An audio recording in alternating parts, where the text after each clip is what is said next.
Hey, good morning, everyone. Welcome back to the channel. I'm joined again with Will Rhind of Granite Shares. Will, do you want to say hi to the audience? Hi everyone, Will Rhind here, founder CEO of Granite Shares. Hope everyone's well. Yeah, and thank you for coming back on.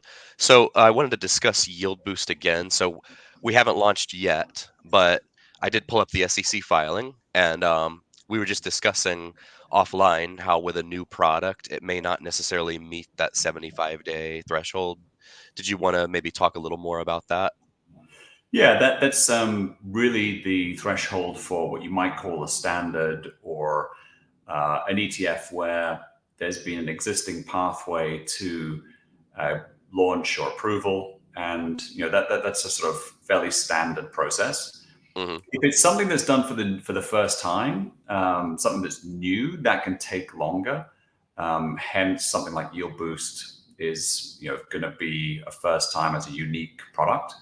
And so, notoriously, when you have first to market products, like for example Bitcoin, that can take years to get approved. So hopefully, we're not talking about years. Hmm. Hopefully, we're talking about sometime soon. Hopefully, but it's outside the standard window, typically of the 75 days. Right. But maybe by the end of the year, like you were saying. Let's hope. Fingers crossed. Yep. So May 24th was the filing date here, and I just want to go over for the audience the funds that were planned. So we've got one for the Qs, one for the SPY, a small cap ETF, biotech, financials, gold miners, semiconductors, technology. So you've got like all the sectors. I like that. And then China, treasuries, Bitcoin, natural gas, crude oil, silver, gold, a volatility one, like I guess maybe like an SVOL. Yep.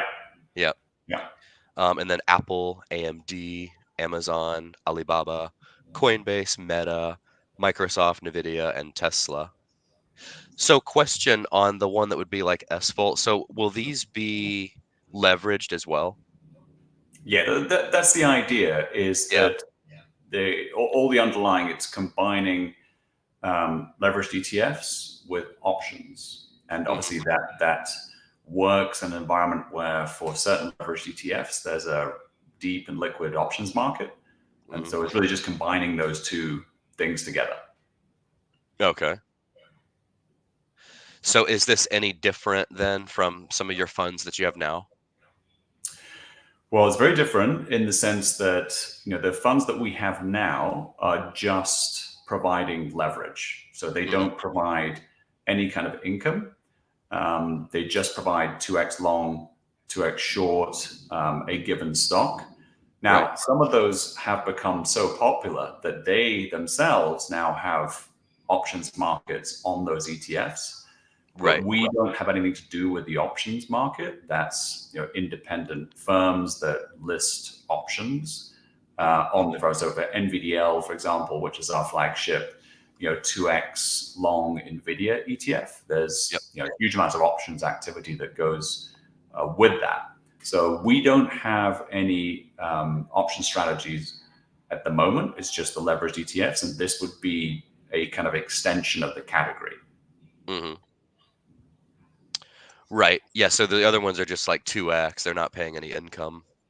That's right. To the Hmm. extent they pay any income, it's just purely a function of corporate actions like a dividend or something, income that's generated within the fund that gets passed out to investors, but it's not obviously an income strategy. Hmm. Yeah. So you've got AMD, Nvidia, and then is this Palantir?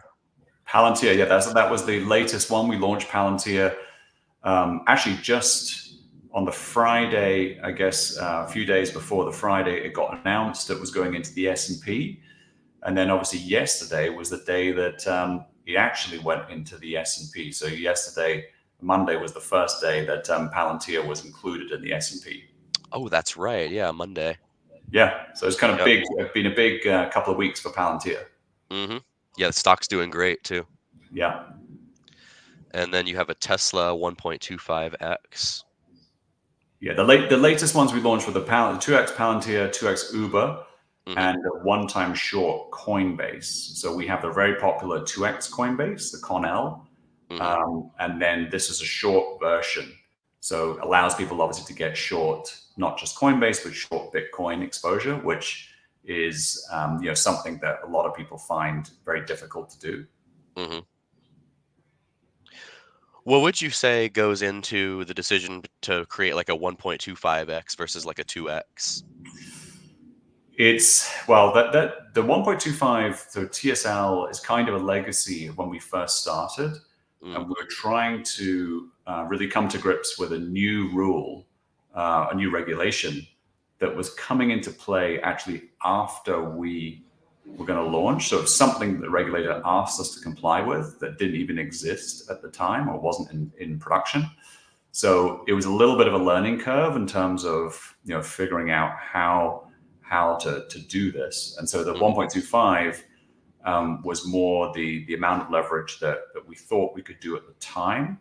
And then as we got more of an understanding of not just the rule, but how to run these funds, that we were able to bring out TSLR, which is our 2x Tesla ETF, and then TSDD, which is the minus 2x. okay. How many inverse ones do you have? I think we have 4 or 5 now. We don't have the complete sort of matching set, because Hmm. typically we do a long one first, and then if that sort of catches fire, then the logic is that there's maybe enough demand to do a short or to support a short as well. Um, but yeah, we have ones for AMD, we have ones for Tesla, we have one for Nvidia, Hmm. we have Coinbase, obviously now. So a few of them. Yep. Yep. I see a gold one here, bar. Bar, It's yeah, just that's a long one though. yeah. Those are the part of the unleveraged suite. So that's just a regular gold ETF. Is just significantly less expensive than GLD, which is the largest one in the market.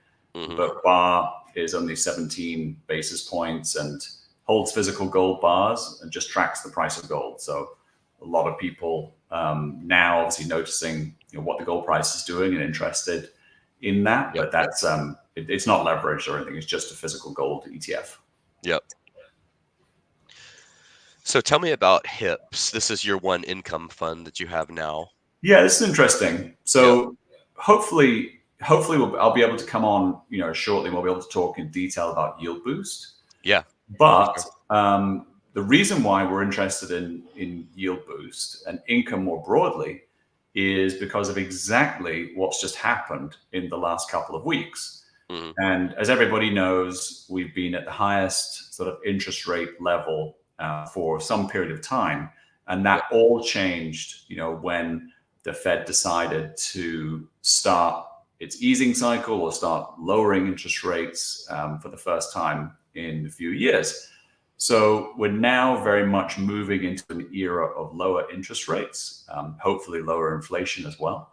But what that means is that everybody that has become used to high levels of income or high levels of yield Hmm. now probably has to adjust expectations to lower amounts of yield, as rates come down. So although the Fed reduced rates by 50 basis points, you could easily see on a relatively conservative basis where the November meeting, there's a 25 basis point cut, on the December meeting at the end of the year, there's another 25 basis points, which would take us 100 basis points lower. And that means the difference between getting a 5% yield to a 4% yield, and obviously for other income products it could be much lower. So the idea behind HIPS is it's actually a fixed cash distribution ETF. So it pays a monthly distribution of 10.75 cents per share, so $1.29 of income per annum. And the reason why it does that is so you can lock into that yield when you buy, because the fixed cash payout. So when you buy HIPS, we buy today or buy in 6 months' time or a year's time, it doesn't matter. You're locking in that yield at that time, obviously assuming that the distribution remains consistent, which it has done for 6+ years. So we're finding that very interesting as investors now think about, hey, HIPS is getting 10% per annum plus at the moment. And people saying, hey, I want to get 10% and I want to keep that now while I can, before interest rates fall and that distribution becomes a lot less valuable. And so it's one of the strategies that I think the cash sort of sitting on the sidelines, or the folks in the money market funds or the short-term treasury funds that are earning 5% at the moment, that are maybe looking at earning 3% in 12 months time, are thinking, okay, maybe I move some of that out of cash or out of treasuries. I need to take a little bit more risk, but I'm willing to do that to get a higher level of yield. And that's really what HIPS is all about. Mhm. How is it determined, like, what's return of capital versus ordinary income? Yeah, so important part. So what HIPS does is kind of a unique strategy in the market whereby it invests in something. So the acronym stands for High Income Pass-Through Securities. Mhm, And pass-through securities are an interesting sort of subsector of the market. And these are all companies, first of all, are securities, I should say, that do not pay corporation tax. So they're pass-through entities. And the major sectors in the pass-through security universe are REITs, which most people know, and then you've got BDCs or business development companies, which are kind of almost like quasi-private equity entities that typically lend money to small, medium-sized businesses. You mhm, have MLPs or master limited partnerships. These are typically infrastructure entities that provide, for example, energy infrastructure like oil and gas pipelines. And then you have closed-end funds, which are another type of fund that can invest in fixed income equity strategies. And so by blending those together, those are pass-throughs. It's an equally weighted portfolio, and you generate the cash flows from that. We just pass them through to the investor at the end of each month. Now, the point you made on the return on capital is very important, because to maintain a high level of income, part of that comes from return of capital. And the most important point is it's not return on capital from the fund selling assets. That's just the categorization of some of the income that is returned from investors. Typically, that comes from MLPs. So it's a specific tax benefit of investing in MLPs. But for the amount of income that's generated, let's say out of 100, I think historically we show on the website that we've paid somewhere around 40%, I think, or 45% historically has been return on capital. mhm, And again, that's not the fund selling assets. That's just the categorization of part of the income streams that the fund receives, mainly from the MLPs. And that has the effect of reducing your cost basis that you've used to invest in the fund. And that's, again, a unique tax benefit that typically come from MLPs. yeah. Yeah, that makes sense. Thanks for clarifying too, because a lot of the audience thinks that it's just they're giving you your own money back. Yeah. Well, that's a great point, and that's super important to understand, because you get a lot of ETFs out there, income ETFs or funds that are posting really high yields. Yep. And when you look under the hood and see that a lot of it is return on capital, and it's the bad type of return on capital, that's exactly what's happening. It's just you're just getting your money back, Mhm. which is no good to anybody. So always make sure that it's the good return on capital, not the bad return on capital. How does somebody go about that? The easiest way is, I mean, there's obviously reading the prospectus. I understand nobody does that. So Yeah. just to contact us or the issuer directly. Mhm. Again, I sort of one of my points I always try and make to people is like, please reach out to the person who actually manufactures the product. Yeah. If you've got a question, no matter how small the question or how simple you think the question is, or complicated, but that's what we're here for. Just like ask the manufacturer directly. Don't get the information third hand or second hand. Just come and ask us and be able to clarify very quickly. And this came up too, because like I was saying, there's some false dates that other YouTubers have put out That's it. about when Yeah. YieldBoost was going public. Yeah. Yeah. No, it's funny. Yeah. I wish people would just come to us and ask us. I mean, not that Mhm. we know necessarily the date it's going public until we get the sort of final okay, if you will, from the regulator. So we won't know that Mhm. until it's all clear. But again, always best to come to the source. For sure. For sure. Let's see, we got a comment from an audience member here. How can I overcome worried about adding leverage mixed with income due to the fact that current income funds overall have a declining NAV? Traditionally, leveraged funds can multiply losses. I think the way to think about this is that, when you have income strategies that are based on any kind of underlying security, I mean, depending on what the strategy is doing, clearly, that you're not going to get away from declining NAV if the underlying is declining itself. So it doesn't matter whether the underlying is leveraged or not, to the extent that if the security is falling in price, typically that means that you'll have a declining NAV. I suppose you have to offset that a little bit with the amount of income that's being generated. But I think for majority of these strategies to kind of work most optimally, then the underlying security itself has to be rising over time, which in many cases hopefully that will be the case. But again, it's going to be dependent on the exact strategy that you're invested in, and regardless of whether it's a single stock, whether it's a basket of stocks, whether it's bonds, or whether it's leveraged ETFs, like the principle is kind of the same, is that if your underlying is falling, then that means you're going to have a falling NAV. Mm-hmm.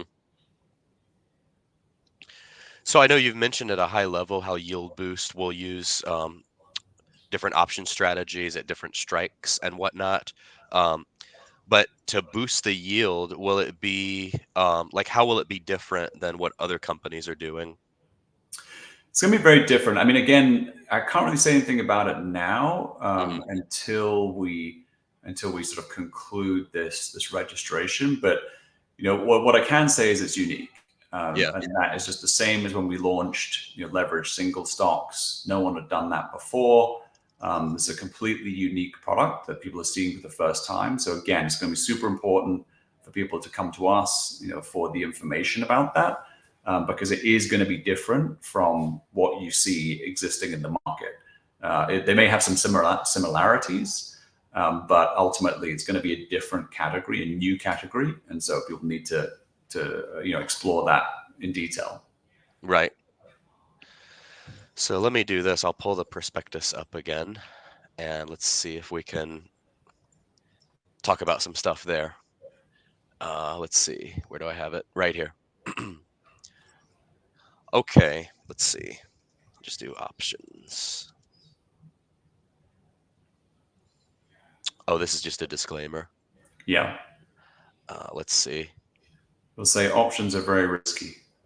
Yeah, of course.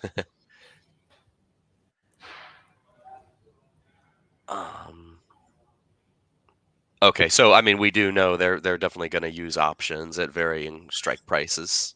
Yeah, Yeah. yeah.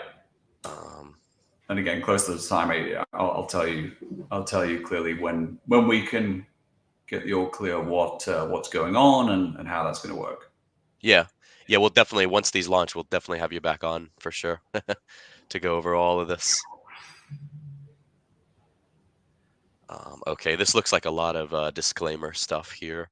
Yeah, But for the mainly. audience, the filing is available on sec.gov if any of you want to look. And for HIPS, I should just say that HIPS, just to be clear, that's not a leveraged fund. That's Right. our core ETFs or one of our non-leveraged ETFs. That's just a basket of securities. In that case, it's pass-through securities, but there's no leverage or there's no options. It's just what you might call a traditional income strategy. That's some of the audience likes that too. Yeah, So that's so yeah, in a traditional sense, then it's just how is it actually generating its dividend? just by literally passing through that income. So all these what these pass-through securities do is they're effectively just income collectors Hmm. from whatever asset that they are invested in, whether it's oil and gas pipelines or whether it's different parts of the real estate structure, whether it's single family homes or other parts. So they're just literally collecting that income stream and then we are passing that on to the shareholder. So that's how we're generating the income. Oh yeah, you said like from REITs and Yeah, things like that, BDCs. That's right. Yep. MLPs, Yep. closed ends. Yep.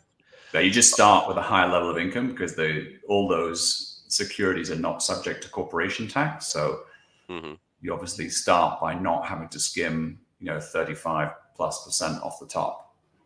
Right. Okay, I did find this bit about flex options. So it says, as part of the fund strategy, the fund may sell a combination of standardized, exchange traded, and flexible exchange put options contracts based on the value of the price returns of the underlying ETF. Is there anything you could speak to about that? Not until everything gets sort of completely clarified, because the risk Okay. of anything changing, I wouldn't want to give any Yeah. information that at the moment is still subject to change. Okay. Yeah, because it could change. Yeah. Okay, let's see. We got another question here. I like weekly dividends. Any plans or possibilities to bring something like what YieldMax did with the weekly dividends? Um, Potentially, I Hmm. guess I'd have to be convinced that there's real demand for it. Oh, there Um, is. Trust me. Everyone. So we've had Jay from YieldMax on several yeah, times. Everybody wanted, like, it was like 90% that wanted weekly dividends. yeah, Yeah. but they haven't raised that much assets in it though. Well, so Roundhill Um, is doing 3 now, and they're about to launch a bunch more. yeah, So YieldMax followed suit, and they moved it was basically. Roundhill. Roundhill I was thinking of. Sorry. Yeah, Roundhill YieldMax moved 2 of their funds to weekly, and then the rest of their funds are on, like, a 4-week schedule. Right. Yep. Interesting. Yeah. Is there a specific reason that people want weekly? I mean, again, there's obviously, like everything in this life, there's always a trade off that you do Mhm. it weekly, you just increase the cost to the investor, which clearly will come out of the return at some level. But is there a reason why people like weekly or are interested in that? It's funny because 'cause we've kicked this question back and forth with other fund managers, and the way I see it, like, the billing cycles are, like, once a month. So, Hmm. people's bills, if they're trying to tie dividends to a bill, it's once a month, but I think they're looking at it as, like, more pay periods in the year. They're looking at it as like a paycheck, so they see 52 pay periods versus 12. Right. Yeah. Yeah, because obviously, historically, a lot of funds, as you know, pay on a quarterly basis. Right. And then somewhere along the lines, that kind of went to a monthly basis, particularly for income funds, not for kind of non-income funds per se, but for income funds, monthly was seen as like that was quite high frequency, and again, supposed to align with monthly bill payments, mortgage payments, whatever it might be. But yeah, the weekly is definitely a somewhat of a new phenomenon. Yeah, for sure. And Maybe I we'll did get a to daily. poll. I know, it's funny, we've gone from quarterly, like you said, to monthly, then weekly, and soon it'll be daily, then even hourly. Yeah. Yeah. This person says it's like having a salary. Let's Yeah, see. I wish my salary was paid every week. Unfortunately, it's not. Mine too. When I'm looking at option volume and open interest and an option chain, do flex options bought or sold from income ETF companies reflect in those numbers, or are flexible options completely separate?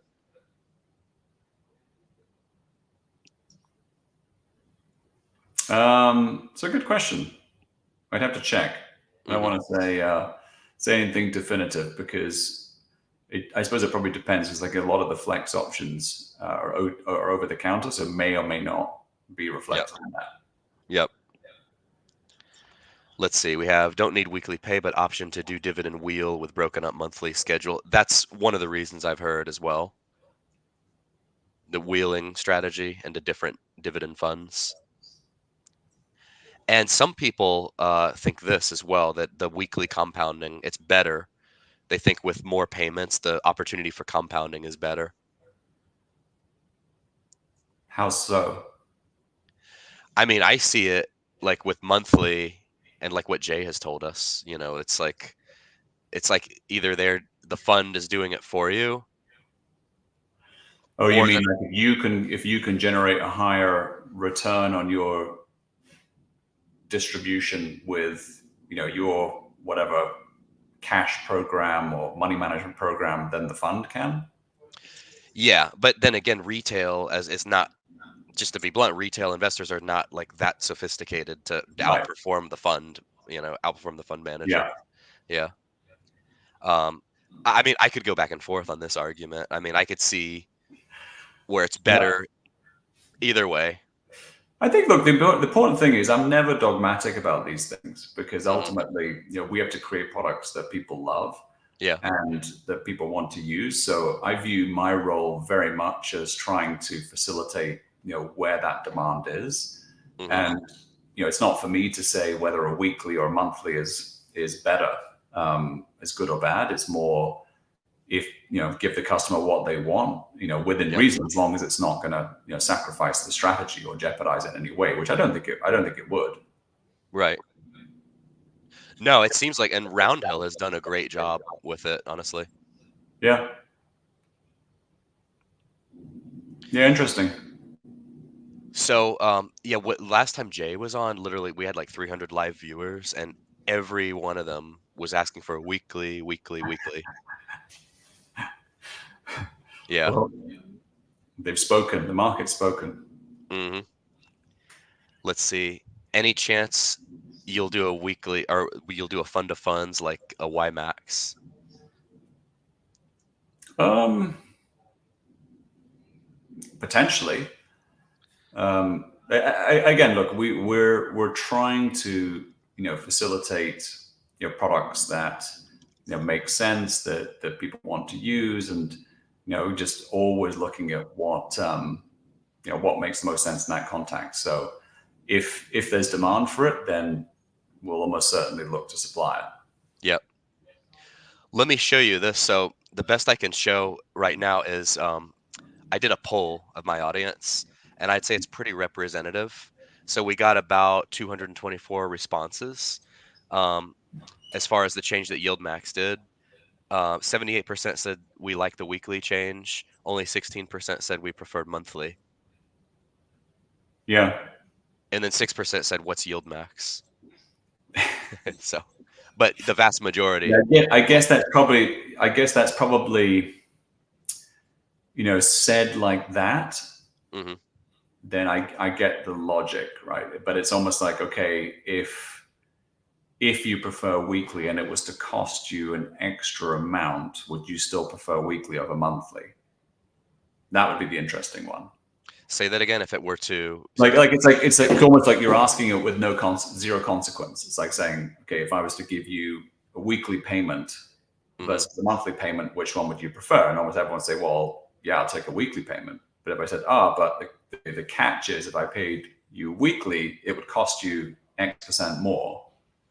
Would you still take the weekly? I think that's the catch that needs to be disclosed. Oh, a higher expense ratio. Could be higher Yeah. expense ratio, just could be lower return because Hmm. it costs more money. Clearly, like it's like anytime you make a payment, right, that costs money. So more payments you make, the more cost that's generated, which Hmm. ultimately has to come from somewhere. Right. And that's another thing that I think the retail investors miss, the expense ratio, because you don't see it. They kind of ignore it, Yeah. I think. Yeah. Well, it depends. In what respect? You do see it. It's like it's all disclosed. Right, but it's because it comes off the top, so I think it just doesn't get noticed. Right. Yeah. Yeah. It's in the price, you mean? Hmm.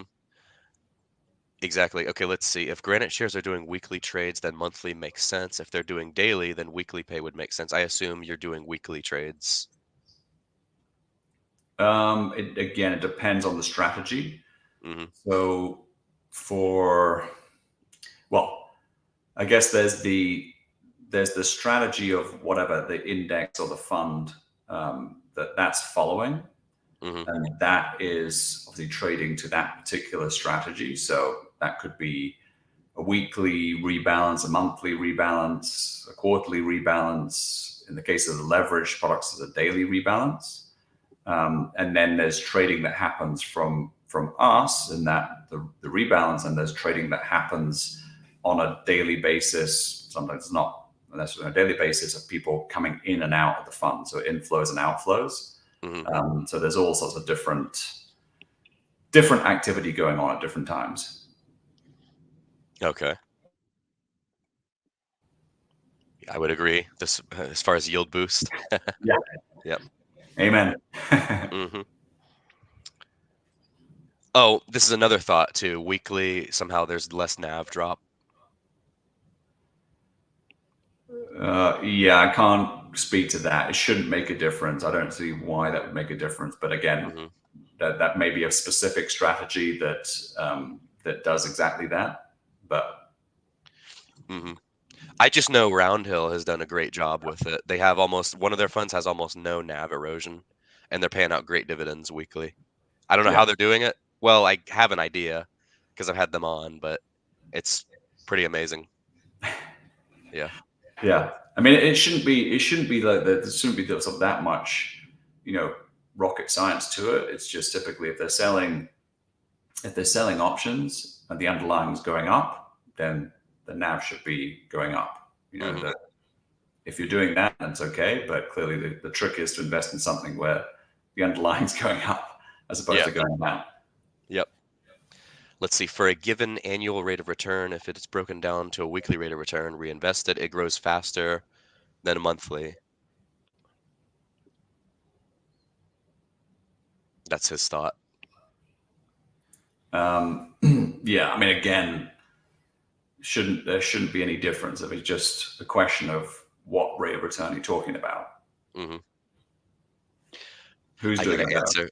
Yeah, I gotta answer this for him real quick. So, and that was the first thing we discussed. So, other YouTubers out there, not you, but other channels said that September 13th was going to be the launch date. So, there's been some kind of misinformation out there. So, like what Will said, contact them directly to actually get the dates, and you look at their site directly, and you'll be back on as soon as they launch. So, Yeah, and we'll yeah, obviously make an announcement on Twitter or X, LinkedIn, all the places that we yeah, normally do. So when hmm that happens, it was probably like the Bitcoin ETFs. I remember there was a lot of frenzy around that, and everybody's speculating about when it was going to launch or when the first one was going to launch, and they were all kind of wildly wrong until they weren't right at the very end. yep, yep. But anyway, yeah, between Reddit and other YouTube channels, there's definitely a lot of misinformation. So, Yeah. Well, I guess it's confusing. People just trying to figure it out. hmm let's see. This person thinks monthly is better. Let's see. It also depends on options used. If the fund uses monthly, they decay slower than those using. That's another argument I've heard too. The weekly options versus the monthly. Yeah. Yeah, I mean, again, it is going to depend what the options are, what the underlying is, obviously the implied volatility of those options. There's a lot of factors hmm that will be unique to any given strategy or whatever the underlying is. Yep. Okay. Let's see. More inflow. All right. Well, that's pretty much all we had then for today. We're Yeah, definitely looking forward to that launch date for Yield Boost. So thanks for coming on again. Any last words you want to say to the my audience here pleasure. today? Yeah. Yeah, just again, probably the one thing that is a bit of an update on our end since we last talked was we started a Substack. So we have a Granite Shares Substack. You can look that up. Oh. Please subscribe to that. hmm And that's where we're really putting all of our content, sort of a longer form content, which is going to be on the Substack. And then please follow me or follow Granite Shares on Twitter. And then hopefully you'll be first to get these kind of announcements when it comes to new products or corporate actions, etc., within the product set. Let me share this real quick. I Yeah, think I found it. yeah. You Um, should just if you just Google Granite Shares Substack, it should pop up immediately. yeah. Is this it? That's it. All right. Great. So putting out a lot of good stuff on there. And yeah, super easy to subscribe. Obviously free. There's no charge for it. And hopefully you guys enjoy it. For sure. Yeah. All right. Great. Well, we'll have you back on when they launch, and we look forward to that.